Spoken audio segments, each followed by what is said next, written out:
ವಾದಿರಾಜ ವಿಶುದ್ಧವಾಣಿ ವಿಶಿಷ್ಟ ವಿಷ್ಣು ವಿಶೇಷ ಶಂಕರ ವಾಯು ಜಲ ಗಗನ ಅನಲ ಅಣು ಓಂಕಾರ ಬ್ರಹ್ಮಾಂಡ ಆದಿಮಧ್ಯ ಅಂತದ ವ್ಯಾಪ್ತಕ್ಕೆ ಸಚ್ಚಿತ್ ಆನಂದ ಆತ್ಮಜ್ಞಾನಕ್ಕೆ ರೂಪು ನೂರರ ಶುದ್ಧ ಚೈತನ್ಯಕ್ಕೆ ನಮೋ ನಮಃ. ನಮಸ್ಕಾರ ಗುರುಗಳೇ, ನನ್ನ ಹೆಸರು ಕೃಷ್ಣಸ್ವಾಮಿ ಅಂತ. ವಿಶಿಷ್ಟಾದ್ವೈತ ಮತ್ತು ದ್ವೈತ ಅದ್ವೈತಕ್ಕೆ ಇರುವ ವ್ಯತ್ಯಾಸಗಳನ್ನು ದಯವಿಟ್ಟು ತಿಳಿಸ್ಕೊಡಿ ಗುರುಗಳೇ. ನಮಸ್ಕಾರ. ಕೃಷ್ಣಸ್ವಾಮಿಗಳೇ, ನಿಮ್ಮ ಅಪೇಕ್ಷೆಯಂತೆ ಅದ್ವೈತದ ಸ್ಥೂಲ ಪರಿಚಯವನ್ನು ಮಾಡಲಿಕ್ಕೆ ಹೋಗ್ತಾ ಇದ್ದೇನೆ. ಅದ್ವೈತ ಸಾಮಾನ್ಯವಾಗಿ ಎಲ್ಲರೂ ಭಾವಿಸಿರ್ತಕ್ಕಂಥದ್ದು, 99% ನಿಜವಾಗಿರ್ತಕ್ಕಂಥದ್ದು. ಅದನ್ನು ಸ್ಥಾಪನೆ ಮಾಡಿದರೂ ಅಂದರೆ ಶ್ರೀ ಶ್ರೀ ಶಂಕರ ಭಗವತ್ಪಾದಾಚಾರ್ಯರು. ಆದರೆ ಅವರೇ ಅದನ್ನು ಹೊಸದಾಗಿ ಯೋಚನೆ ಮಾಡಿ ಇದಕ್ಕೊಂದು ತಾತ್ವಿಕ ಸ್ವರೂಪವನ್ನು ಕೊಟ್ಟು ಹಾಗೆ ಮಾಡಿದ್ದಲ್ಲ. ಅವರಿಗೆ ಗುರುಗಳೊಬ್ಬರಿದ್ದಾರೆ, ಶ್ರೀ ಶ್ರೀ ಗೋವಿಂದ ಭಗವತ್ಪಾದಾಚಾರ್ಯರು ಅಂತ ಇದ್ದ ಹಾಗೇನೆ ಶ್ರೀ ಶ್ರೀ ಶಂಕರ ಭಗವತ್ಪಾದಾಚಾರ್ಯರು ಪ್ರತಿಪಾದನೆ ಮಾಡಿದಂತಹ ಅದ್ವೈತ ಸಿದ್ಧಾಂತಕ್ಕೆ ಒಂದು ಗುರುಪರಂಪರೆ ಇದೆ ಎನ್ನತಕ್ಕಂಥದ್ದು ಅರ್ಥ ಆಗುತ್ತೆ. ಶ್ರೀ ಶ್ರೀ ಗೋವಿಂದ ಭಗವತ್ಪಾದಾಚಾರ್ಯರಿಗೆ ಶ್ರೀ ಶ್ರೀ ಗೌಡಪಾದಾಚಾರ್ಯರು ಅನ್ನತಕ್ಕಂಥವರು ಗುರುಗಳಿದ್ದರು ಅನ್ನತಕ್ಕಂಥದ್ದು ಈ ಗುರುಪರಂಪರೆಯನ್ನು ಇನ್ನೂ ಹಿಂದಕ್ಕೆ ತಗೊಂಡು ಹೋಗುತ್ತೆ. ಹಾಗೆ ನೋಡಿದರೆ ನಾರಾಯಣಂ ಪದ್ಮಭೂಂ ವಸಿಷ್ಠಂ ಅಂತ ಶುರುವಾಗುತ್ತೆ. ಶ್ರೀಮದ್ ನಾರಾಯಣನಿಂದಲೇ ಈ ಅದ್ವೈತ ಅನ್ನತಕ್ಕಂಥ ಸಿದ್ಧಾಂತದ ಪರಿಚಯ ಆಗಿದೆ ಅಂತ. ಅದೇನೇ ಇದ್ದರೂ ನಾವು ಗ್ರಾಂಥಿಕವಾಗಿ ಐತಿಹಾಸಿಕವಾಗಿ ಅದ್ವೈತವನ್ನು ಕುರಿತು ಏನಾದರೂ ಚಿಂತನೆ ನಡೆಸಿದ್ದರೆ ಅದನ್ನು ಮೊಟ್ಟ ಮೊದಲು ನಡೆಸಿದ್ದು ಗೌಡಪಾದಾಚಾರ್ಯರು ಅವರ ಮಾಂಡೂಕ್ಯ ಕಾರಿಕೆ ಎನ್ನತಕ್ಕಂತಹ ಗ್ರಂಥದ ಮೂಲಕ. ಮುಂದಿನ ಸಂಚಿಕೆಯಲ್ಲಿ ನಾವು ಏನು ಮಾಯಾ ಅನ್ನತಕ್ಕಂಥ ಪದವನ್ನು ನೋಡಲಿದ್ದೇವೆ. ಆ ಮಾಯಾ ಅನ್ನತಕ್ಕಂಥ ಪದವನ್ನೂ ಮೊಟ್ಟ ಮೊದಲು ನಾವು ನೋಡತಕ್ಕಂಥದ್ದು ಆ ಮಾಂಡೂಕ್ಯ ಕಾರಿಕೆಗಳಲ್ಲಿಯೇ. ಹೀಗಾಗಿ ಶ್ರೀ ಶ್ರೀ ಶಂಕರ ಭಗವತ್ಪಾದಾಚಾರ್ಯರು ಮಾಡಿದ ಘನವಾದ ಮಹತ್ತಾದ ವಿಶೇಷವಾದ ಪ್ರಾಧಾನ್ಯವಾದ ಪ್ರಮುಖವಾದ ಸ್ಮರಣೀಯವಾದ ಪ್ರಶಂಸನೀಯವಾದ ಕಾರ್ಯ ಏನು ಹಾಗಾದರೆ ಅಂದರೆ, ಶ್ರೀ ಶ್ರೀ ಗೌಡಪಾದಾಚಾರ್ಯರು ಕೆಲವು ಪದಗಳನ್ನು ಕೊಟ್ಟರು. ಗೋವಿಂದ ಭಗವತ್ಪಾದಾಚಾರ್ಯರು ಏನನ್ನು ಶ್ರೀ ಶ್ರೀ ಶಂಕರ ಭಗವತ್ಪಾದಾಚಾರ್ಯರಿಗೆ ಉಪದೇಶ ಮಾಡಿದರು, ಅದಕ್ಕೇನಾದರೂ ಆಧಾರ ಗ್ರಂಥಗಳಿವೆಯೋ, ಅಂದರೆ ಗೋವಿಂದ ಭಗವತ್ಪಾದಾಚಾರ್ಯರು ಬರೆದಿರತಕ್ಕಂಥ ಕೃತಿಗಳಿವೆಯೋ ಅಂತ ನೋಡಿದರೆ ಅಂಥದ್ದೇನೂ ಸಿಗಲ್ಲ ನಮಗೆ. ಮತ್ತು ಅದ್ವೈತದ ಒಂದು ಸುಳುಹನ್ನು ಕೊಡುವುದು ಬೇರೆ, ಅದ್ವೈತ ಅಂದರೆ ಹೀಗಿರಬಹುದು ಅಂತ ಹೇಳುವುದು ಬೇರೆ, ಅದಕ್ಕಾಗಿ ಕೃತಿಗಳ ವಿರಚನೆ ಮಾಡುವುದು ಬೇರೆ, ಅದ್ವೈತವನ್ನು ಪ್ರತಿಪಾದನೆ ಮಾಡುವುದು ಬೇರೆ, ಅದ್ವೈತವನ್ನು 4 ದಿಕ್ಕುಗಳಿಗೆ ಪ್ರಸರಿಸುವುದು ಬೇರೆ, ಪ್ರಚಾರ ಮಾಡುವುದು ಬೇರೆ. ಈ ಎಲ್ಲ ಕಾರ್ಯಗಳನ್ನು ಮಾಡಿದ್ದು ಶ್ರೀ ಶ್ರೀ ಶಂಕರ ಭಗವತ್ಪಾದಾಚಾರ್ಯರು.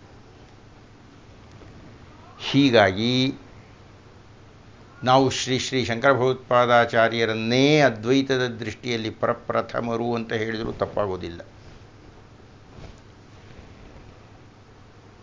ಅವರು ಕೇರಳದಲ್ಲಿ ಹುಟ್ಟುತ್ತಾರೆ, ಈಶ್ವರಾಂಶ ಸಂಭೂತರು. ಕೇರಳದಿಂದ ಮಧ್ಯಪ್ರದೇಶದ ನರ್ಮದಾ ನದಿ ತೀರಕ್ಕೆ ಗುರುಗಳನ್ನು ಅರಸಿ ಬರುತ್ತಾರೆ.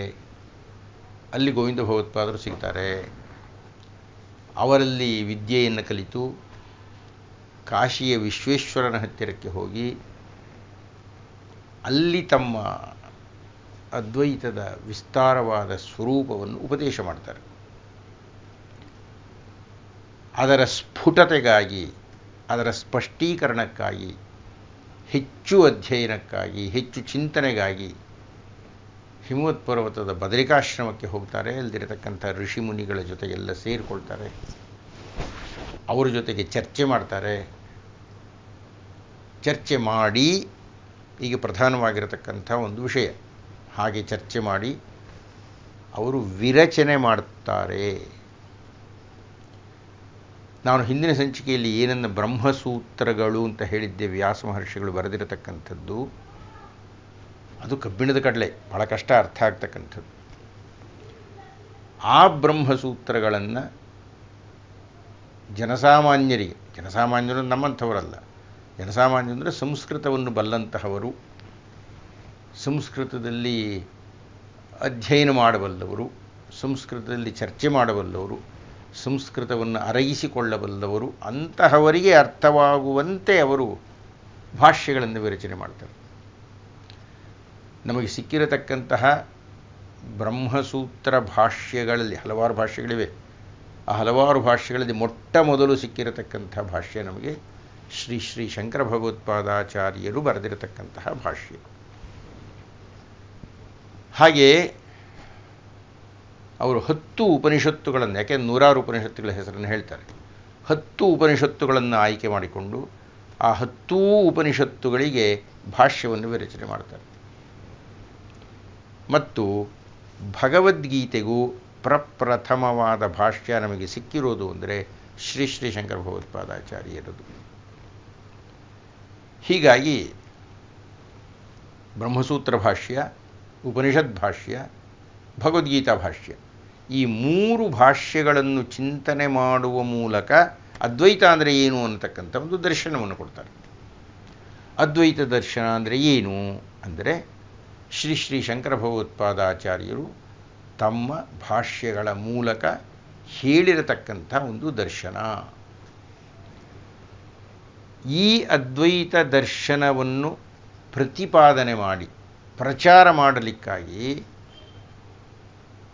4 ಮೂಲೆಗಳಲ್ಲಿ, ಅಂದರೆ ಭಾರತದ 4 ದಿಕ್ಕುಗಳಲ್ಲಿ 4 ಧರ್ಮ ಗೋಪುರಗಳಂತೆ 4 ಆಮ್ನಾಯ ಮಠಗಳನ್ನು ಸ್ಥಾಪನೆ ಮಾಡ್ತಾರೆ. ಆ 4 ಮಠಗಳಲ್ಲಿ ಅತ್ಯಂತ ಪ್ರಧಾನವಾದ್ದು, ಪ್ರಖ್ಯಾತವಾದ್ದು, ಪ್ರಸಿದ್ಧವಾದದ್ದು, ಪ್ರಮುಖವಾದದ್ದು ನಮ್ಮ ಕರ್ನಾಟಕದಲ್ಲಿ ಇರತಕ್ಕಂತಹ ಶೃಂಗೇರಿ ದಕ್ಷಿಣಾಮ್ನಾಯ ಸಂಸ್ಥಾನ.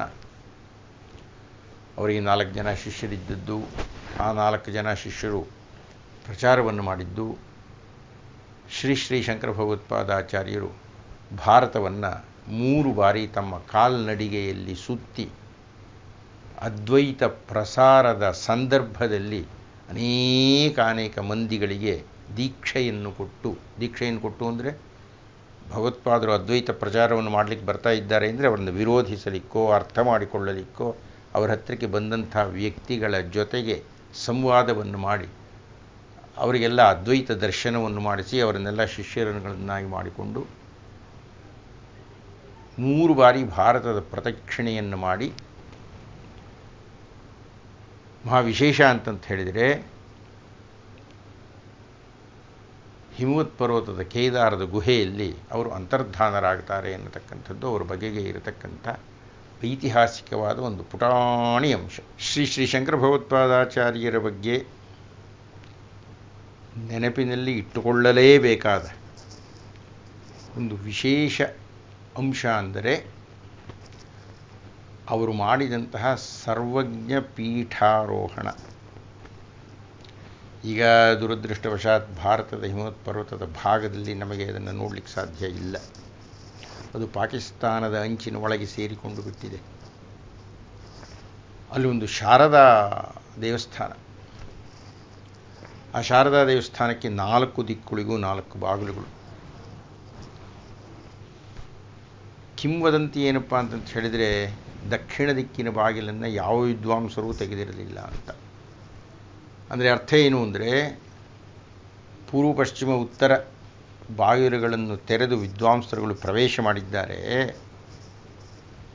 ಪ್ರವೇಶ ಮಾಡೋದಷ್ಟು ಸುಲಭ ಅಲ್ಲ. ಯಾಕೆಂದರೆ ಪ್ರತಿಯೊಂದು ಬಾಗಿಲಿನ ಹತ್ತಿರವೂ ಮಹಾ ವಿದ್ವಾಂಸರುಗಳ ದಂಡಿರುತ್ತೆ. ಆ ವಿದ್ವಾಂಸರುಗಳಿಗೆಲ್ಲ ಅವರು ಕೇಳಿದ ಪ್ರಶ್ನೆಗಳಿಗೆ ಉತ್ತರ ಕೊಟ್ಟ ಮೇಲೆ, ಅವರು ಒಪ್ಪಿದ ಮೇಲೆ ಅದರೊಳಗೆ ಪ್ರವೇಶ ಮಾಡಲಿಕ್ಕೆ ಸಾಧ್ಯ ಆಗುತ್ತೆ. ಹಾಗೆ ದಕ್ಷಿಣ ದಿಕ್ಕಿನಿಂದ ಯಾರೂ ಹೋಗಿರಲಿಲ್ಲ ಅನ್ನತಕ್ಕಂಥ ಪ್ರತೀತಿಯನ್ನು ಕೇಳಿ ಶ್ರೀ ಶ್ರೀ ಶಂಕರ ಭಗವತ್ಪಾದಾಚಾರ್ಯರು ದಕ್ಷಿಣ ದಿಕ್ಕಿನ ಬಾಗಿಲಿನ ಹತ್ತಿರಕ್ಕೆ ಹೋದರೆ ಅವರನ್ನು ನಿಲ್ಲಿಸಲಿಕ್ಕೆ ಹಲವಾರು ಅನೇಕ ಬೇರೆ ಬೇರೆ ದರ್ಶನಗಳ ಪಂಡಿತರುಗಳು ಬಂದು ಅಡ್ಡ ಹಾಕ್ತಾರೆ. ಅವರುಗಳನ್ನೆಲ್ಲ ಅವರವರ ದರ್ಶನದ ವಿವರಣೆಗಳನ್ನು ಕೊಟ್ಟು ಒಪ್ಪಿಸುವುದರ ಮೂಲಕ, ಅಂದರೆ ಜೈನ ದರ್ಶನಕ್ಕೆ ಸಂಬಂಧಪಟ್ಟಿರತಕ್ಕಂಥ ವ್ಯಕ್ತಿ ಜೈನ ದರ್ಶನದ ಬಹಳ ಪ್ರಧಾನವಾಗಿರತಕ್ಕಂಥ ಯಾವುದೋ ಒಂದು ಅಂಶವನ್ನು ವಿವರಿಸುವಂತ ಕೇಳ್ತಾರೆ. ಅದಕ್ಕೆ ಉತ್ತರ ಕೊಡ್ತಾರೆ. ಬೌದ್ಧ ದಾರ್ಶನಿಕನಿಗೆ ಅವನಿಗೆ ತೃಪ್ತಿಯಾಗುವಂಥ ಉತ್ತರ ಕೊಡ್ತಾರೆ. ಹೀಗೆ ಎಲ್ಲ ವಿದ್ವಾಂಸರಿಗೂ ಅವರವರ ದರ್ಶನಕ್ಕೆ ಸಂಬಂಧಪಟ್ಟ ವಿಷಯಗಳನ್ನು ಕುರಿತು ಅವರಿಗೆ ಸಮಾಧಾನವನ್ನು ಕೊಡುವುದರ ಮೂಲಕ ಅವರನ್ನೆಲ್ಲ ಮೆಚ್ಚಿಸಿ ಒಂದು ಅರ್ಥದಲ್ಲಿ ಅವರನ್ನೆಲ್ಲ ಗೆದ್ದು ಆ ದಕ್ಷಿಣದ ಬಾಗಿಲನ್ನು ತೆಗೆದು ದೇವಸ್ಥಾನದ ಒಳಗೆ ಪ್ರವೇಶ ಮಾಡಿ ಆ ಕಾಶ್ಮೀರ ಪುರವಾಸಿನಿಯಾಗಿರತಕ್ಕಂಥ ಶಾರದಾಂಬೆಯ ಎದುರು ಇರತಕ್ಕ ಆ ಸಿಂಹಾಸನದಲ್ಲಿ ಹೋಗಿ ಮಂಡಿಸ್ತಾರೆ. ಅಲ್ಲಿ ಸರಸ್ವತಿಯು ಹಾಗೂ ಶ್ರೀ ಶ್ರೀ ಶಂಕರ ಭಗವತ್ಪಾದಾಚಾರ್ಯರಿಗೂ ಒಂದಷ್ಟು ಮಾತುಕತೆ ನಡೆಯುತ್ತೆ. ಕೊನೆಗೆ ವಾಣಿಯೇ ನಿರ್ವಾಣಿಯಾಗಿ ಶ್ರೀ ಶ್ರೀ ಶಂಕರ ಭಗವತ್ಪಾದಾಚಾರ್ಯರ ಸರ್ವಜ್ಞತ್ವವನ್ನು ಮಾನ್ಯ ಮಾಡ್ತಾಳೆ ಅಂತ. ಹೀಗಾಗಿ ತತ್ವಕ್ಷೇತ್ರದ ಸರ್ವಜ್ಞ ಪೀಠಾರೋಹಣ ಮಾಡಿದಂತಹ ಮಹಾನ್ ಮನೀಷಿ ಅಂದರೆ ಶ್ರೀ ಶ್ರೀ ಶಂಕರ ಭಗವತ್ಪಾದಾಚಾರ್ಯರು.